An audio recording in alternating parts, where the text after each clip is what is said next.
someone's got some explaining to do. How is this card, it's holo rare, not even a reverse holo, holo rare from the Sun and Moon era? Why did somebody buy this for 35 bucks, $36 from my store? Now it's a cool card. Look at the art. You see the chunky Pikachus behind the trees. That's cool. Still, that's a lot of money. What's up? My name's TJ. Another video. I'm in my basement. Look at this. The fort has been upgraded. My daughter has been consistently getting better at building forts. This one is pretty respectable. It's like a 6 out of 10. The first few were like a 3 or a 4, so she's getting pretty good. I sell lots of Pokemon cards. Help you guys get your store off the ground. I am obsessed about telling you guys about how valuable it is to learn how to sell bulk. In fact, that's why I bought a $30,000 sorting machine, because bulk is pretty sick. And this right here, what I'm talking about today, this bad boy, this goes to show bulk is pretty cool. Now I don't think I bought this. This one I probably paid a percentage of the market for. Whatever, doesn't matter. But so I did some digging. This is a 2019, so 6-year-old card.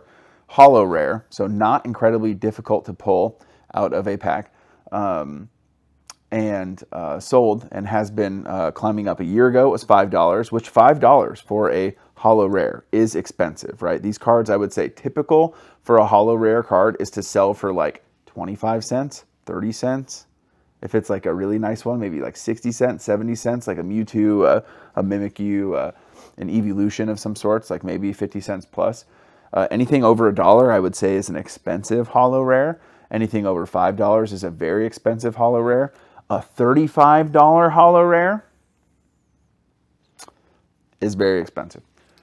Is there like, I don't know is there something going on with this artist? I don't know. Anyway, so I did some digging. It was the only one listed on the platform, so there's none other listed right now. There's some reverse holos, which I think market price for the reverse holo is like $28, but for just the holo rare, 35 bucks is the market price, which is, again, crazy. And then so I did some more digging. It turns out if you were to grade this and get a PSA 10, the last sold PSA 10 of this holo rare Snorlax from 2019 was $425. This one is definitely not a PSA 10, but is clean. I mean, it's near mint for sure, but not a 10. Anywho, when I tell you guys to buy bulk, I do that because it is low cost of entry, very little risk, and the sweat that you put into it, the work that you put into it, gets paid out. Like, you get to basically determine how much you get paid based on how much you want to work, right?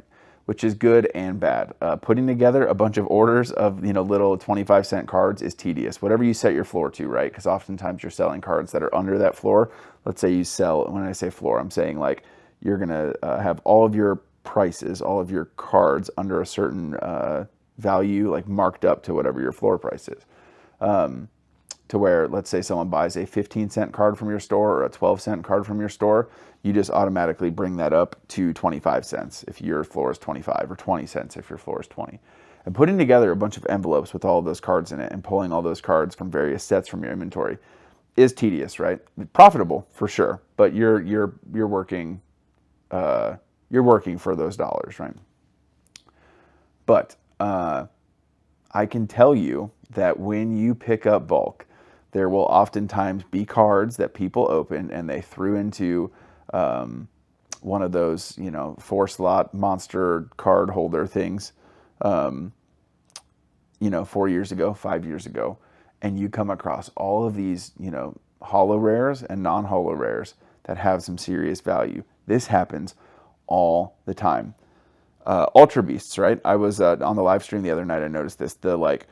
A lot of the Ultra Beast cards, just regular holo rares, non-holo rare Ultra Beast cards from the Sun and Moon era, are like $2 a piece, $3 a piece. Like Blacephalon, which is the silliest, goofiest Pokemon. I didn't play Sun and Moon, so like Ultra Beasts don't really do anything for me, to be 100% honest. Blacephalon looks like some kind of like weird cosmic ghost trippy clown thing. And it was like $4 or $3.50 a card. Someone bought 4 of them. I absolutely pulled those out of bulk, I think. you could be pulling them out of bulk too, right? So don't be intimidated by buying bulk. Go buy, go in like a Facebook group, go to your local card shop, make some relationships with people who are just collectors, right? Collectors they don't have, most of the time, people who are collectors, they could not be bothered with sorting through bulk and selling the cheap cards. They couldn't be bothered with it.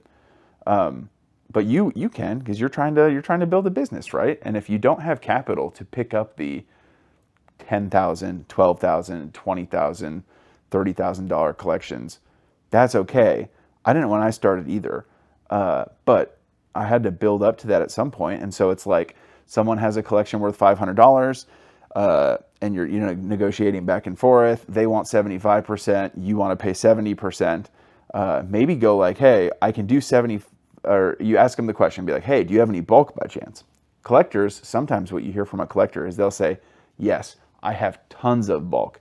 Like I've been opening for 3 years and I've just all been throwing it all in these like boxes. I've got tons of bulk. You say, okay, I'll pay you 75% if you give me all of your bulk. I would say, in my experience, little negotiating tip, 8 times out of 10, they're like, yeah, sure, whatever. It's just going to sit there anyways. I don't care. I'm not attached to it. Some kind of screaming going on upstairs. I think everyone's okay. That's my tip, because guess what you're going to find in that bulk? You might find $35 card. You might find a bunch of $5 cards. Heck, there's like, you will find, I guarantee it, you will find some of these. Go look at the Pidgeotto Reverse Holo from 151. Go look at it. If you didn't know, look it up right now. Pidgeotto Reverse Holo from 151 is like a $3.50 card. What other? Weepinbell. Why in the good Lord Almighty's name is Weepinbell Reverse Holo from 151 more expensive than the double rare Charizard EX from 151? Riddle me that. I don't know. I don't understand. Maybe it's a harder card to pull. That could be. But still, that's weird. And when you buy bulk, friends, that's what you find. Side note, it is a little strange to me that we're seeing in this card, which this is not. It's rare now. You literally can't even find one on the platform. So go look. Hey, if you have Sun and Moon era bulk, again, this card sold for $35. Man, they're really having like a dance party up there or something. Also, the Pikachu, right? Celebrations Pikachu. Opossum Bud just made a video about that. If you open Celebrations, that card is plentiful. That is not a scarce card. Everyone has pulled. If you open Celebrations, you have pulled that really cool illustration rare Pikachu card. For that to be as expensive as it is, it does not make sense. But again, it doesn't matter if it makes sense or not. The only thing that matters is if demand is there and people want to buy a bunch of those cards because the graded copy, the PSA 10 version, is $8 trillion, then hey, that's your reason right there. All I'm saying is buy bulk, go through your bulk, take out the valuable cards, sort them, sell them, profit, rinse, repeat. Finish your basement, do cool stuff. I don't know. Yeah, so that's what I got. Little cool story about this here beautiful Holo Snorlax from Unbroken Bonds. Yeah, Unbroken Bonds. That's a set that I'm rambling now, but I get PTSD every time someone says Unbroken Bonds. I just like tick a little bit because I think I sold a box one time for like, I flipped it and made $100 and sold it for like $800, and then now it's like 20. I don't know, whatever. 2,500. What's Unbroken Bonds at? I don't even want to know. You know what? Don't tell me. Do not comment below with what the Unbroken Bonds booster box value is, because I do not want to know. Ignorance, sweet, blissful ignorance. Anyways, hey, Jesus loves you. He's got an incredible plan for your life. I'll catch you guys next time. Peace.